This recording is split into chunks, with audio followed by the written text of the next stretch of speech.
जिंदा থাকতে আমি লাঞ্ছিত হব, অপমানিত হব, আমি একজন মুসলিম মেয়ে। তৎকালীন সময় হাজ্জাজ বিন ইউসুফের কাছে যথেষ্ট পরিমাণ কোনো সৈন্যও ছিল না। কি করবে? সমস্ত সৈন্যরা বিভিন্ন দেশে যুদ্ধের মধ্যে রত। তখন মোহাম্মদ বিন কাসিমের বয়স মাত্র 17। হাজ্জাজ বিন ইউসুফের জামাই। হাজ্জাজ বিন ইউসুফ তার ভাইয়ের ছেলের কাছে তার মেয়েকে বিবাহ দিচ্ছে। হাজ্জাজ বিন ইউসুফের মেয়ের নাম জুবায়দা। এই জুবায়দার স্বামী ছিল মোহাম্মদ বিন কাসিম, বয়স মাত্র। আর তোমাদের তো আমি দেখতেছি সামনে প্রায় 17 বছরের চেয়ে বড়। কি করছো জীবনে বলো? কি করছি এটা কি জীবনে? হ্যাঁ, কি করছি জীবনে বলো তো? যদি বলি নামাজ পড়ে, বলে হুজুর এখন আমার বাচ্চা বড়ই হয় না, অথচ তার বয়স 21। বলে হুজুর আমার ছেলে তো বয়স বড়ই হয় না। বয়স কত? 30।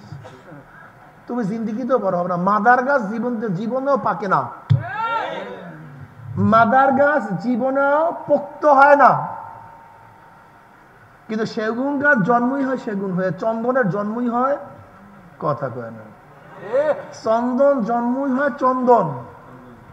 আর তুমি তো মাদার গাছ, এর দ্বারা কাজ হবে না। মোহাম্মদ বিন কাসিম রহমতুল্লাহ আলাইহি চিন্তা করলেন, আমার এক মুসলিম বউ নির্যাতিত হবে আমরা জিন্দা থাকতে, না, মানতে পারি না। সে কি করলেন? যুদ্ধের জন্য সৈন্য সংগ্রহ করার চেষ্টা করলেন। যেহেতু সৈন্য নাই, মাত্র ন্যাংরা লুলা, ছোট বড়, বয়সী অবয়সী, অস্ত্র আছে নাই, এরকম মাত্র 5000 সৈন্য জোগাড় করলেন। কত হাজার? কোথায় ইরাক আর কোথায় সিন্ধু প্রদেশ, কোথায় হাজার হাজার মাইল দূরে। মাত্র 5000 সৈন্য নিয়ে ম্যাকারনের পথ ধরে মুসলিম মেয়েকে অপমান করার বদলা দেওয়ার জন্য রওনা করছে। বদলা নিতেই হবে। ওদিকে রাজা দাহির 1 লক্ষ সৈন্য উপস্থিত করছে। কত লক্ষ? 1 লক্ষ সৈন্য উপস্থিত করছে। 1 লক্ষ, 1-2 জন না, 1 লক্ষ সৈন্য উপস্থিত করছে। মোহাম্মদ বিন কাসিম রহমতুল্লাহ আলাইহি ভাগেন নাই, ভয় পান নাই। মুসলমান ভাগার জাতি না, ভয় পাওয়ার। এই তারেক বিন জিয়াদ রহমতুল্লাহ স্পেন দখল করছেন, তার সংখ্যা ছিল মাত্র 5000। নদী পাড়ি দিয়ে নৌকা, সমস্ত নৌকাগুলো চালিয়ে দিস। কি বললেন সৈন্যদেরকে তারেক বিন জিয়াদ রহমতুল্লাহ আলাইহি? সামনে সৈন্য, পিছনে সাগর, যেইটাকে কবুল করো, হয়তো জাপ দিয়ে মরো অথবা যুদ্ধ করিয়া মরো। বুঝাতে পারি? এগুলো আপনারা ওই নিজেরা ভাড়ামারি করবেন, গুতাগুতি করবেন, ইসলামের জন্য সাতার করবেন না। নিজেরা মারামারি করেন, খুনাখুনি করেন, লড়ালড়ি করেন, আপনাদের তো অভ্যাস আছে। ইসলামের জন্য কিছু করলাম। আরে মোবাইলের জ্বালায় তো বয়ানই করতে পারবো না। কোন মোবাইলের ফিতনায় আসলাম রে আল্লাহর বান্দা। একটু আল্লাহর রাস্তায় সাইলেন্ট করেন। মোবাইলের ফিতনা খুবই মারাত্মক ফিতনা। বউ দেয় না, স্বামীও দেয় না, এই ফিতনায় সব গেছে। যাই হোক, সামনে তোমাদের সৈন্য, শত্রু, পিছনে সাগর, যা করো। মুসলমানরা বলছে না, আমরা কাপুরুষ না যে ঝাঁপ দিয়ে মারা যাব, লড়ে তারপর মারা যাব, লড়বো তারপরে মরবো। সেই জাতি মুসলমানের জাতি। ঠিক মোহাম্মদ বিন কাসিম রহমতুল্লাহ আলাইহি তিনিও চিন্তা করলেন, মাত্র 5000 সৈন্য, রাজা দাহিরের 1 লক্ষ সৈন্য, ভাগবো? ভাগার কোনো সিস্টেম আমাদের মধ্যে নেই। সুযোগ ছিল কিন্তু সিস্টেম নেই। সুযোগ ছিল ভাগার, কিন্তু সিস্টেম নেই। অগ্রসর হও, মার্চ করো। মোহাম্মদ বিন কাসিম রহমতুল্লাহ বক্তৃতা করলেন যে হয়তো বিজয় অর্জন করো, নাহলে কাপুরুষের মতো মারা যাও। হয়তো শত্রু বাহিনীকে ধ্বংস করো, অথবা ইসলামের কলেমার পতাকা উড্ডয়ন করো। দুইটার একটা। বস মুসলমানরা সামনে অগ্রসর হলেন। যুদ্ধ শুরু হয়ে গেল। রাজা দাহিরের 1 লক্ষ সৈন্যকে পরাজিত করে 712 ঈসাই সালে কলেমার পতাকা উড্ডয়ন করেছেন। সেখানে রাজা দাহির মরছে, জাহান্নামে পাঠাইয়া দিস। শুধু মুসলিম এক বোনের আর্তনাদের কারণে মুসলমান যুবকরা ঝাঁপিয়ে পড়ছিল। আর আজকে আমার হাজারো বোনেরা, হাজারো মুসলিম মেয়েরা নির্যাতিত, অপমানিত, লাঞ্ছিত। কিন্তু আমাদের কানের আমি মৌলবী, আমারও কিছু হয় না। আমি মৌলবী, আমারও কানের মাছি ধরে না। আমি মৌলবী, আমার মধ্যে করে প্রেশানি হয় না। অথচ নবী আলাইহিস সালাম কি বলেছেন, আল মুমিনু কারজুলিন ওয়াহিদ ইনিশতাকা আইনুহু ইশতাকা কুল্লু ওয়া ইনিশতাকা রাসুহু ইশতাকা কুল্লু। গোটা দুনিয়ার মধ্যে কোনো এক জায়গায় যদি মুসলমান অপমানিত হয়, লাঞ্ছিত হয়, দুঃখিত হয়, আর তার দুঃখে যদি তুমি দুঃখিত নাই হও, তুমি মুমিনই হতে পারো নাই। তুমি ছাতা হইছো। এই গোশত এবং রক্তের নাম মানুষ না, এই চেহারা অবয়বের নাম মানুষ না, এই চক্ষু কান নাকের নাম মানুষ না, এই হাত পায়ের নাম মানুষ না। এই হাত পাও চক্ষের মাধ্যমে মানুষ কামিয়াবি হয় না। যদি হাত পাও চক্ষু এবং সৌন্দর্যের মাধ্যমে মানুষ কামিয়াব হইতো। আপনারা কি জানেন আবু লাহাবের চেহারা কেমন ছিল? আবু লাহাব, তাব্বাত ইয়াদা আবি লাহাবিন ওয়া তাব। এই আবু লাহাবের চেহারার অবস্থা জানেন? আরবের মধ্যে সবচেয়ে সুন্দর ছিল আবু লাহাবের চেহারা, মারাত্মক চেহারা ছিল। কিন্তু জান্নাতি না জাহান্নামী? কথা কয় না। চেহারা তো সুন্দর, কিন্তু জাহান্নামী। কারণ অনেক বড় ধনী ছিল। জানেন কেমন টাকার মালিক ছিল? কথিত আছে তার স্বর্ণ এবং মুদ্রার গোডাউনের চাবি বহন করার জন্য 70টা উট লাগতো। পয়সার অবস্থা নাকি বলেন তো?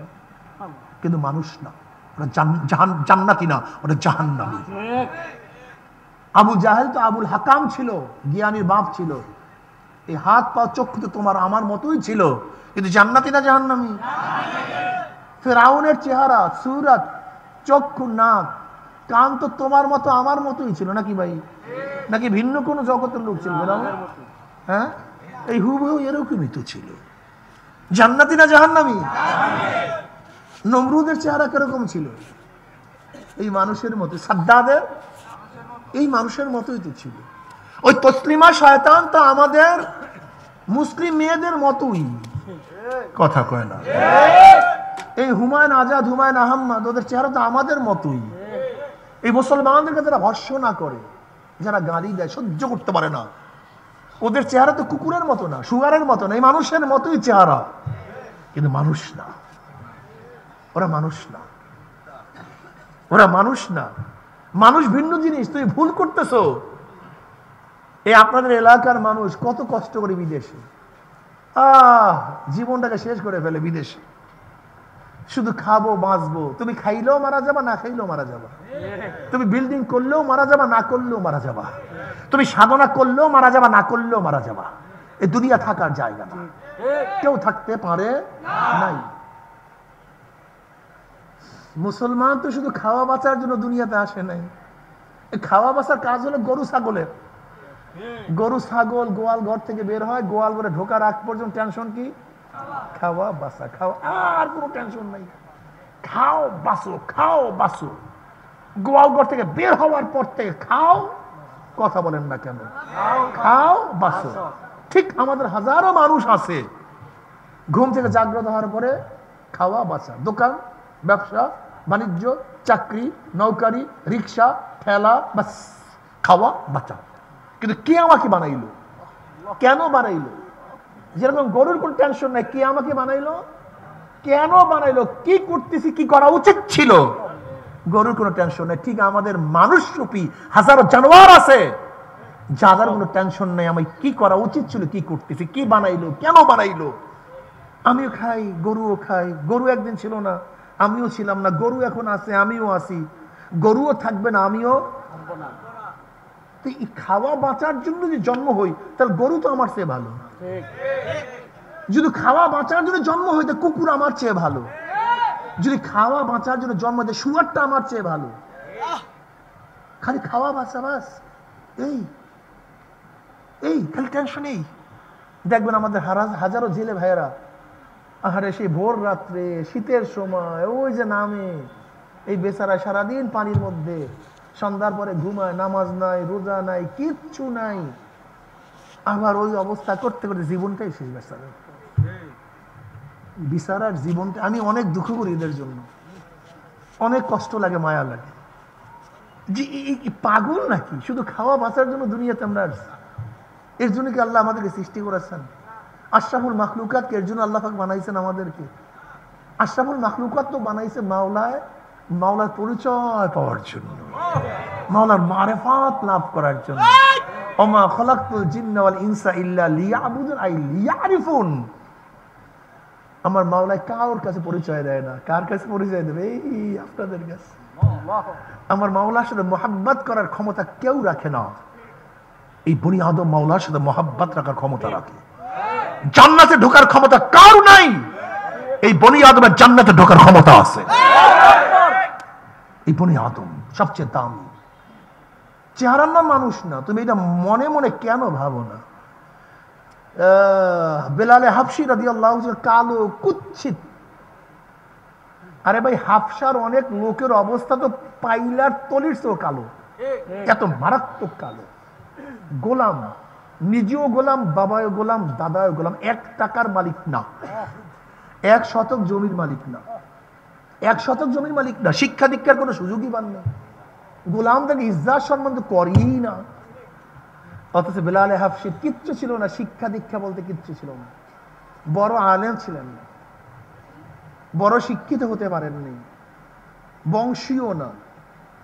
অথচ আল্লাহ পাক এত দামি বানায়া ফেলাইছে। ওরে আল্লাহ রে, বেলালে হাবশে হাটে জমিনের মধ্যে, পায়ের আওয়াজ আরশের মধ্যে। বলছি না মিথ্যা কইছি? ঠিক না? হাটে জমিনের মধ্যে, পায়ের আওয়াজ আরশের মধ্যে। কি ভাবছেনটা কি?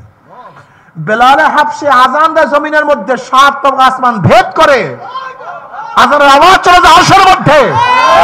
কিয়ামতের ময়দানে সমস্ত মানুষ পায়ে হাঁটিয়ে উঠবেন, বেলালে হাবশে তার